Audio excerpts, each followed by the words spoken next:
कभी आपको भी ऐसा लगा है कि आप कुछ और बन सकते थे, लेकिन किसी और के कहने पर आपने अपने रास्ते बदल लिए? जंगल के एक कोने में एक छोटी चिड़िया रहती थी। नाम था नन्ही। वो चिड़िया बाकी सबसे अलग थी। उसकी आंखों में एक चमक थी, जैसे वो उस पेड़ से कहीं दूर, कहीं ऊंचा देख रही हो। वो अक्सर पूछती, हम हर दिन यही उड़ते हैं, बस तालाब, जामुन का पेड़ और वापस घोंसला। क्या जंगल के बाहर कुछ नहीं है? उसके झुंड की बुजुर्ग चिड़िया बोली, बाहर की दुनिया आसान नहीं है नन्ही। वहां शिकारी हैं जो सिर्फ पंख नहीं, सपने तोड़ देते हैं। और कई बार अकेलापन इतना गहरा होता है कि अपनी ही आवाज डराने लगती है। बंदर ने हंसकर कहा, इतना सोचती क्यों है? उड़ तो सकती है, लेकिन क्या लौट भी पाएगी? नन्ही चुप रही, लेकिन उसके भीतर कुछ लगातार बोल रहा था, अगर मैं नहीं गई तो मैं कभी जान नहीं पाऊंगी कि मैं क्या हूं। और एक सुबह जब सब सो रहे थे, वो उड़ गई, बिना बताए, बिना रुके। ऊंचाई जैसी उसने कभी महसूस नहीं की थी।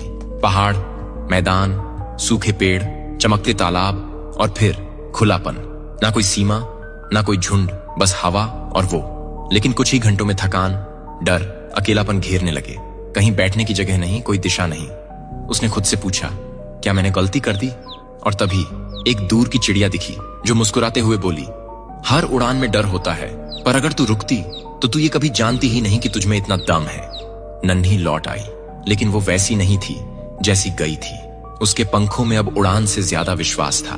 उसने बाकियों को वो दुनिया दिखाई जो किसी ने देखी ही नहीं थी। हम सभी उस नन्ही चिड़िया की तरह हैं। हमारे अंदर कुछ और बनने की चाह होती है, कुछ और देखने की, कुछ नया करने की। लेकिन हमारा झुंड यानी समाज, परिवार, दोस्त अक्सर हमें सुरक्षा के नाम पर रोकता है। और ये रोक बुरी नहीं होती, लेकिन अगर हम कभी उड़ान ही न भरें तो हम कभी जान ही नहीं पाएंगे कि हम उड़ सकते थे।